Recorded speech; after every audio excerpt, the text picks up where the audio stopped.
Sorry for so much depression.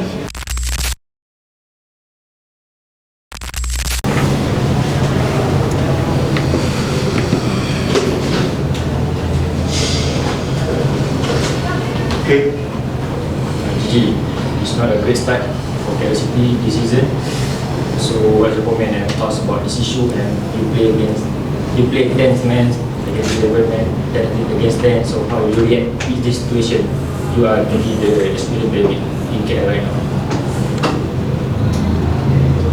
Maafkan saya because I'm a bit emotional, you know.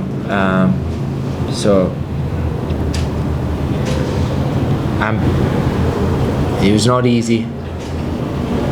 Masaya is very proud of my teammates because I know it could have been easy to roll over. It could have been easy to try hard to cancel the game.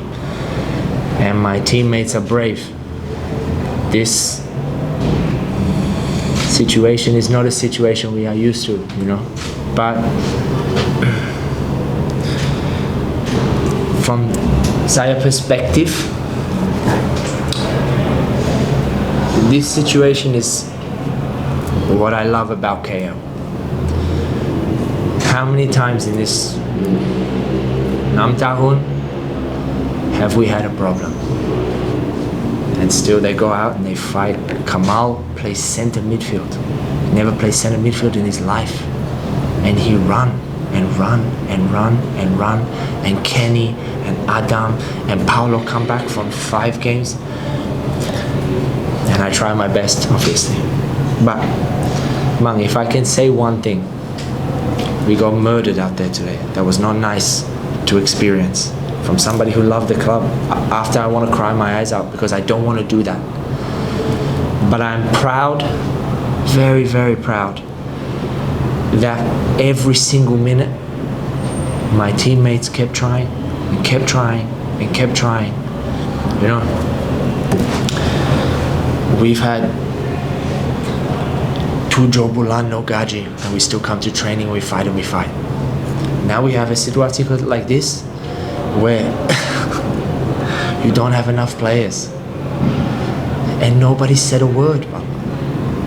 This, I'm gonna answer everybody's question, and we have hard to lose. We have 0 points from 2 games. That's so, I cannot swear, but it's a bad word.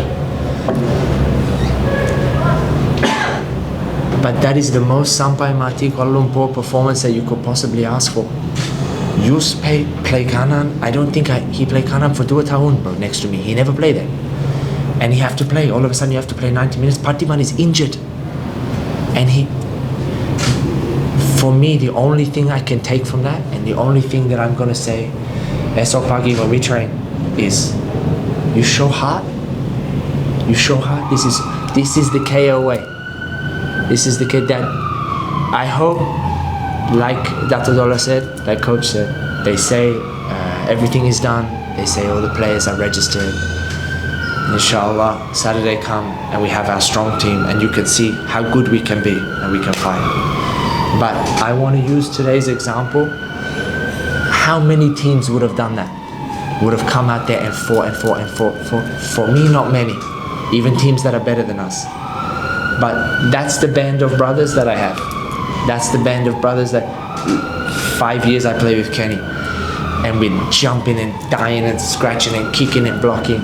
So all I can take from this is I'm proud of how brave my team was, regardless of the score. So Gigi, why did you cry after the match? What in your mind? I cry because I wish I could give my team more. I take defending very seriously. I want to be the best teammate. And I cry because I never want to concede a goal.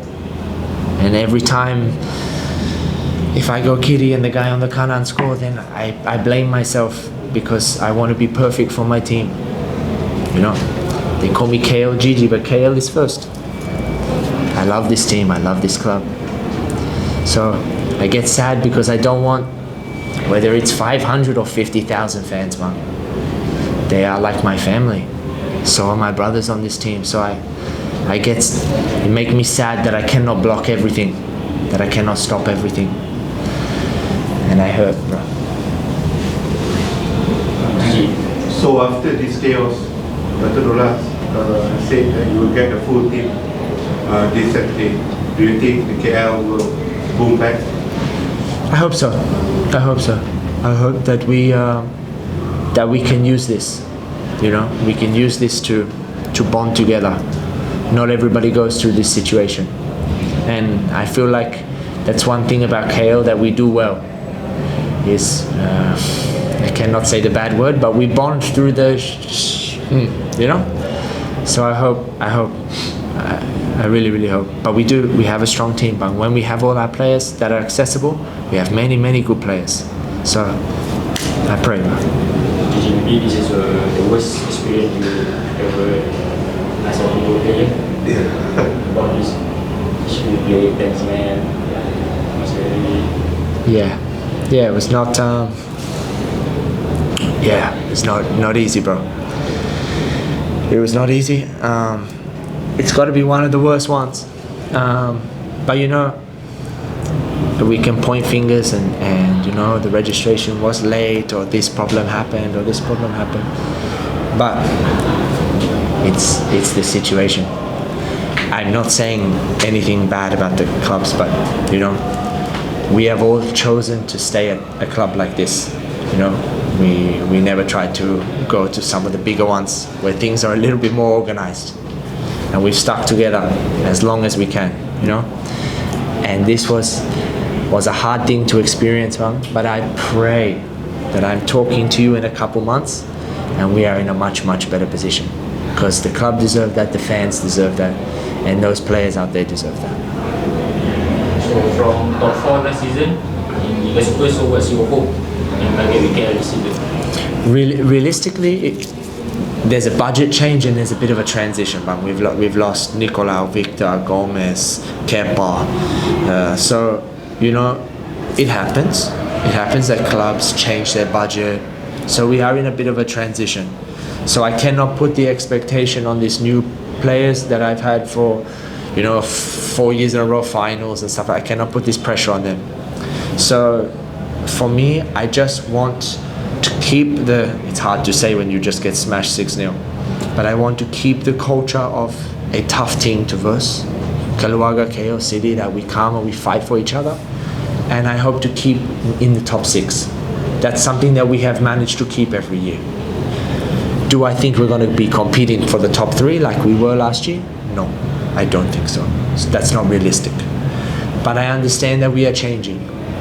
Also, the management is trying to clear debts. They're trying to do the right thing. So I understand that. So hopefully top 6. One more thing.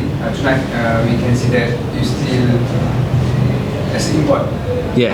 So yeah, it might be confused because in CMS or transfer market, your citizenship is Malaysian. Yeah. So you can tell us about that. Yeah, but it's very confusing even for me. I start getting messages from my mother-in-law. Congratulations! I'm saying, I don't know what you're congratulating me for. It's a bit confusing for me, but to be honest, I don't really know what's happening. So everybody knows here how badly I love this country, how badly I want to live here forever. National team is a dream, but even just for my future, this is where my kids are born. This is where I want to stay forever, you know. So I'm praying every day that I'm getting that call to go and complete everything. Every day I'm so excited for it. But as of right now, I know nothing. I know nothing, and I'm sorry. I wish I could tell you more, but I know absolutely nothing. So I pray to know more. I pray it comes true. My dream would be to be involved in the September-October competition, of course. To play with the best players of the country, like any footballer's dream, you know. But I know nothing about this situation, so I'm sorry. Thank you guys. Okay, thank you. Cheers, guys.